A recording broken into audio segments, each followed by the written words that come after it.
It's time for today's travel and cruise industry news. With the latest from travel and cruises around the world, here's your host, Chillie Falls. Good morning. Welcome to a special edition of Travel and Cruise Industry News. This Sunday, the 5th day of September, 2021, coming to you from Bedford County in Central Virginia, right outside of Lynchburg. And I had a couple reasons. One, there's a couple stories to share with you, and of course, an update on Hurricane Larry. But the important issue today is, of course, just to announce again that Thursday, is not going to be live. That will be, by the way, since I did sit down and calculated yesterday, is going to be my 72nd birthday. Which that's not why I'm not doing the show. I'm doing the show because I got a doctor's appointment. But the way I count things, folks, on the next day is the start of my 73rd year. I consider I'm 73 on September the 10th. So my birthday is Thursday. It is my 72nd.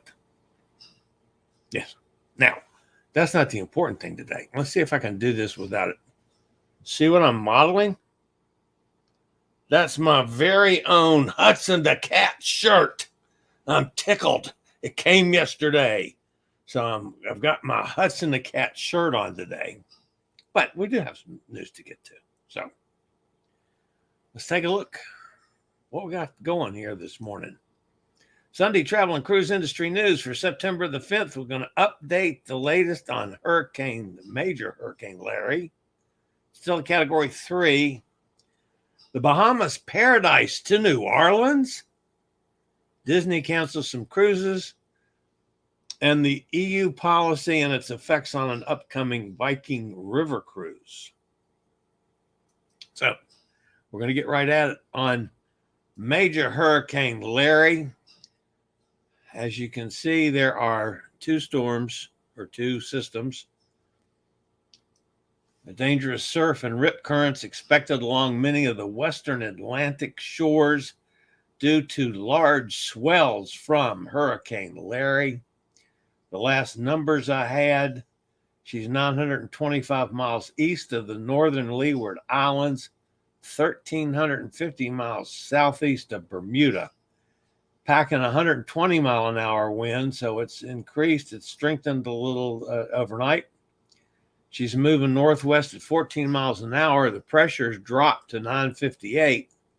So there could be some more strengthening coming, folks. She's still a Category 3 hurricane with little change in strength forecast during the next few days, although fluctuations in intensity may be possible. Larry is expected to remain a major hurricane through the middle of the week. Now, it's possible this could get up to 4. Guys, I'm not hiding that. Swells generated by Larry are expected to reach Lesser Antilles today, will spread westward to portions of the Greater Antilles, the Bahamas, and Bermuda on Monday and Tuesday. Significant swells will likely reach the east coast of the United States and Atlantic Canada by midweek. These swells are likely to cause life-threatening surf and rip current conditions. So you want to be aware of that if you're getting in the water anytime soon. Of course, the east coast of the United States up through New Jersey, Pennsylvania, New Jersey, New York, and to a lesser degree, New England are still reeling from the damage from Ida. Last week. So be aware, folks. Keep an eye on this one because there's no absolute proof that this thing doesn't keep going for a while. Now, the little system down there in Central America hasn't changed a whole lot overnight. It's moved a little. Disorganized showers and thunder showers over portions of Central America and the Yucatan Peninsula are associated with a surface trough and upper level disturbance. Locally, heavy rains are likely to continue today over that entire area. The system's forecast to move northwestward over the southwestern Gulf of Mexico today, then moves slowly northward or northwest eastward over the western or central Gulf of Mexico. Upper level winds are only expected to be marginally conducive for formation, but some slow development is possible while the system moves across the Gulf of Mexico through the middle of the week. And that's getting into some warm water, folks.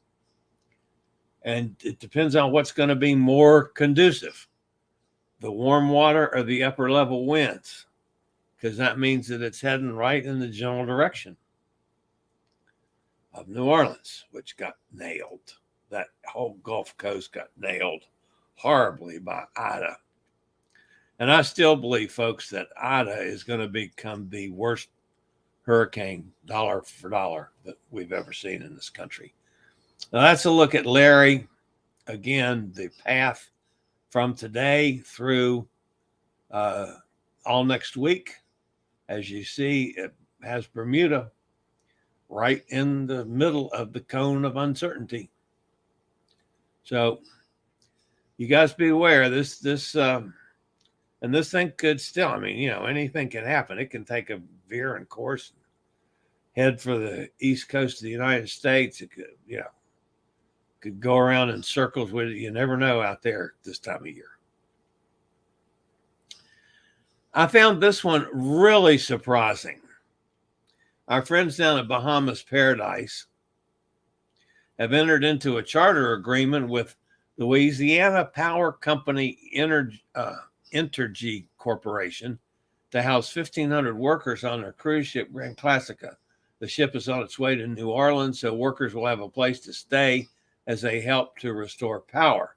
Hurricane relief efforts and on-the-ground support are not new to Bahamas Paradise. The cruise line deployed Grand Celebration to St. Thomas in 2017, following Hurricane Irma, in a charter by FEMA, housing the National Guard and first responders. 2019, following Hurricane Dorian, the cruise line conducted numerous humanitarian sailings to Grand Bahamas Island, transporting first responders and critical resources, including food and medical supplies. What I found not troubling, but interesting, those efforts were in the days when Grand Bahamas had 2 cruise ships. They only have 1 now. So by doing this, by helping out, which, yes, they're getting paid for it. It's not a donation. But it's going to completely take them out of the cruise business, which is their business, for up to 6 weeks. So that means they've got to cancel a lot of cruises. Of course, the cruises go from West Palm over to the Bahamas and back and forth. They're short, fun cruises. But that's a good bit of the early fall, out of the cruise business. Maybe things in Florida for the cruise lines are worse than we're picturing them. I don't know. I'm not sure about the reasoning behind this. Maybe they weren't booking a lot of people on their cruises. I don't know. I don't know the reasons why. I just found it not troubling, but I'm curious as to what's going on. So that's a Viking River Cruise.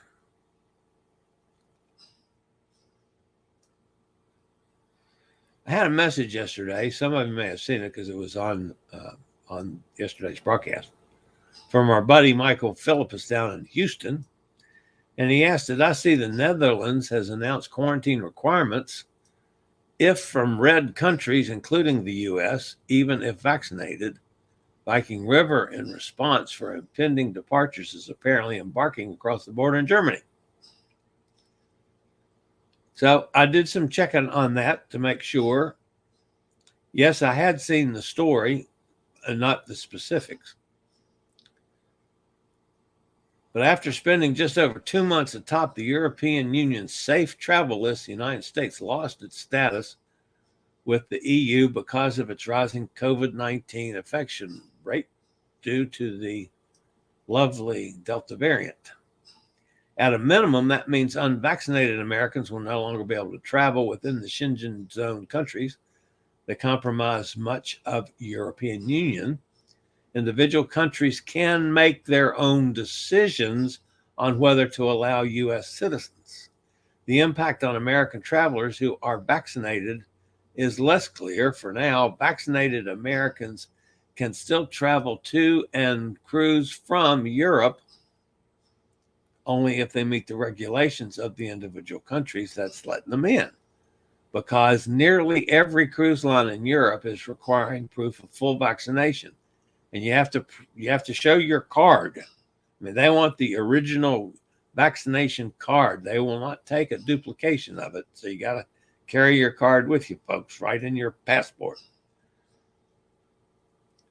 It's thought that those plans should remain unchanged from now. So the situation in the Netherlands has decided they're not going to accept U.S. travelers. It's their perfect right, according to the new policies. They're not going to accept U.S. travelers, vaccinated or unvaccinated. Germany, on the other hand, right across the river, has decided to accept vaccinated folks from the U.S. So Viking is going to start the cruise on the other side of the river from Germany instead of on the Netherlands side. So American travelers could still be on it. Best way I can explain that one. So, but keep in mind, folks, this is a totally fluid situation, subject to change any day. So I know, Michael, you guys are planning on going over there for that cruise. That's why you are watching it closely, and I know you're watching. But for anybody else out there, if you're planning on going on any kind of a cruise anywhere in the world in the next 90 days, you got to watch it every day on what the latest is in vaccine protocols, on masking protocols, on testing protocols. Because believe me, what it is today, it ain't going to be tomorrow. It's going to change. That's my thought, folks. All right, one other thing. Disney has announced its now West Coast operation restart will happen on October 1st. This means the line is canceling a couple of previously announced September voyages from California. When Disney Wonder returns and restarts guest operations, the vessel will sail 3- and 4-night cruises to Mexico and from San Diego, which will stop in Ensenada on the 3-nighters, and on the 4-nighters there'll be an extra night at sea and stop in Cabo San Lucas. Then on November 5th, Disney Wonder will depart San Diego on a 14-night sailing through the Panama Canal to Galveston, with stops in Cabo, Puerto Vallarta, Cartagena, Colombia, and Cozumel, Mexico. All guests on this sailing must be vaccinated, so children under 12 will not be accepted. Notice that not Disney saying not accepting kids for that cruise. On the East Coast, Disney Fantasy will resume sailing September 11th. What's that, next week? Also with short sailings to start. But the cruise operator says it hopes to begin offering 7-night voyages and longer in October, depending on the situation closer to that time. For the time being, both ships from Florida will only be calling on Disney's private island, Castaway Cay. So that's it. I'm sure since I went live without anybody knowing about it today, there's nobody in the chat room. And not surprising, but people will see when this is up as a video and probably pop in and check us out. So, as always, folks, appreciate thumbs up. If you're new to this channel, welcome aboard. We do this every day, Monday through Saturday. I usually don't do a Sunday morning.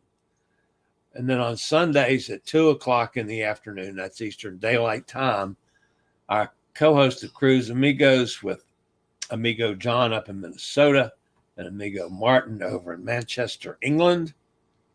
This afternoon, we're going to hopefully hook up with our friend Kim on her Alaska cruise. I have not heard yet from Allison, who got home last night from her cruise on the Iona. We may be able to hook up with her today. I don't know. So we'll just have to see what happens at 2 o'clock this afternoon on Cruise Amigo, live from who knows where. So that's it for today, folks. You guys have a terrific day. This is the old fat travel guy. Later, y'all. I'll see you at 2 for Cruise Amigos and live with Monday travel and cruise industry news at 11 a.m. Eastern Daylight Time tomorrow morning. I regularly post videos on all facets of the travel and cruise industry. So if you like to keep up with the latest in cruise ships, ports of call, cruises themselves, Chillie chats, and travel and cruise industry news, just hit the little subscribe button in the lower right-hand corner, hit the bell notification so you'll be notified when a new video is up or we go live.